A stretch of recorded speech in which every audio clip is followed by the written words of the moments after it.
Thank you, everybody. Okay, we continue. There's lots of rumours the transfer window is still open.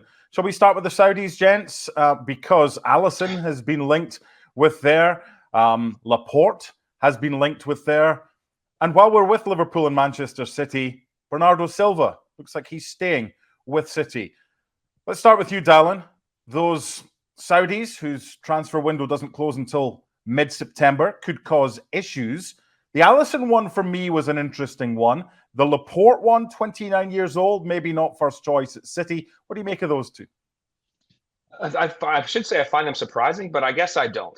We were talking about this off air, and I find it fascinating. Where you are in your career is an important part, and in my mind, where the pinnacle of your career could be if you're not quite there yet. And what I mean by that is Riyad Mahrez at 32 just comes off winning a treble. Him wanting to go there and make his payday doesn't surprise me at all. A guy like Sergej Milinkovic-Savic going at 28, who 4 or 5 years ago, people thought he could be a guy that'd be one of the best midfielders maybe in the world, or an influential guy and a team competing for Champions League titles and obviously league titles. Arsenal, Liverpool linked to him recently. He chooses that. That is the one. Those are the ones that surprise me. And Alisson in the same. Alisson has won so much, but he still has so much left I think he could accomplish at the club level. What do you want your career to be? And ultimately, I think for some of those guys, like if I'm Milinkovic-Savic, that money is still going to be there in 2 or 3 years. Do I want to have one more run at winning and competing at the highest level? Personally, I would. That's easy for me to say when I'm not the one turning down 15, 20, 25, $30 million a year. If I'm a guy that's already done a lot and won a lot and I'm past my 30s, then maybe I like Benzema makes total sense to me. Benzema's a free transfer. He's going to go get paid a ton of money, have a great lifestyle. We see Neymar right now. I think Neymar is obviously well past his prime, but all that he's being offered in addition to just the salary, the private plane, every time he posts is $500,000 and all this other crazy stuff you can read about, that all makes sense to me. It's the guys that I feel like haven't achieved at the highest level that could get there. I don't understand why you're going. Guys that couldn't get there, we talk about some guys from Celtic and other smaller clubs. Yeah, I would go if I were them too, because you're probably never going to win a Champions League title if you're playing at Celtic. You win that league, no disrespect to the SPL. That's great. You're going to compete in that league, but you could make more money otherwise. I understand that. It's the guys that still have that chance to really achieve at the highest level and haven't done it that I really scratch my head. I think the biggest issue here, Shaka, is the difference between when transfer windows close. Because in the UK, 1st of September, slams shut. They always slam shut. Yeah, but then for 19 more days, the Saudis can buy who they want, and none of the British clubs can replace. That could end up being the biggest story once we hit September the 1st. Yeah, I mean, it could be, but it's up to if the English clubs decide not to sell, then you don't. I mean, it's as simple as that. Alisson, who, yes, I agree with Dalen, is a surprise to see him linked and kind of give him the money that the Saudis have been splashing. I'm sure his interests are peaked, but he's got 4 years left on his Liverpool contract.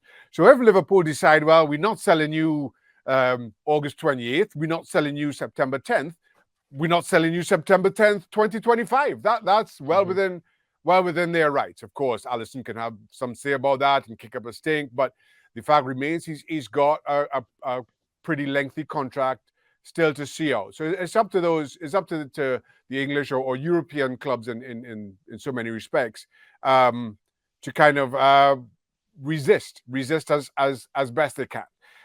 But yes, if you're a player and even if you're in the prime of your career, that kind of money is tempting. There's no other way to put it.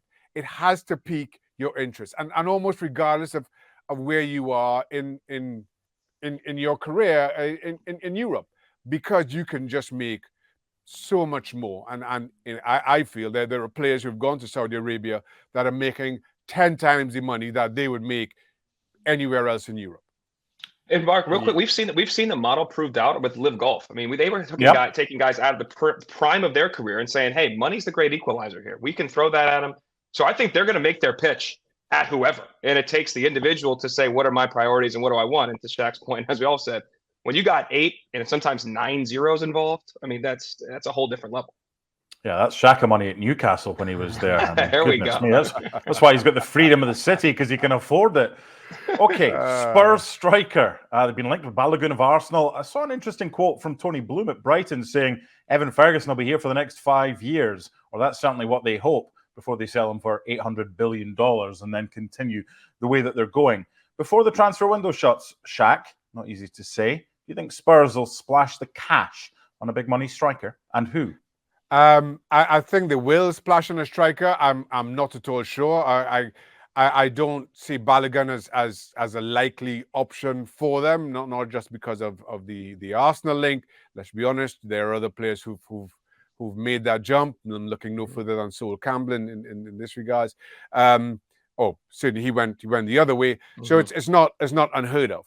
Yeah. I'm not sure who that striker is that comes in to fill that void, because that is a really big void to fill. Let's be honest. We are talking about one of the best number 9s in the world game, and I'm not sure that there's a player out there who fills that seamlessly or even partially.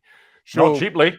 Well, even money not being a factor, who's available? We're talking Harry Kane. To replace Harry Kane, off the top of my head, I'm thinking 3 players. Robert Lewandowski, he's not leaving Barcelona. Nope. I don't think you spend big money on him. He's 39. Erling Haaland, he's not leaving Manchester City, and Victor Osimhen. I reported 150, 160 million at the very least that Napoli will want for him. I just and keep in mind that as a couple of months ago he wasn't at all available for sale. So I'm not sure that who comes in. We were discussing Lukaku a couple of days ago on the show, and while that makes sense in that he's available, Chelsea can be more desperate to get rid. Again, I'm not sure that he is the striker that fills that void. Okay, before we move on to the Women's World Cup, Dalen and I would like you, Shaka, to be the bouncer when him and I go to the nightclub, which we do regularly, because you've just added 5 years onto Lewandowski's age. He's 34, and you said he was 39. So we'd get into the nightclub if you were the bouncer, right? Well, I guess so. We might be kicked out. If you add 5 more years, I'd be like, we're not welcome here. Thank you very much for watching ESPN FC on YouTube. For more highlights, analysis, and exclusive content, be sure to subscribe.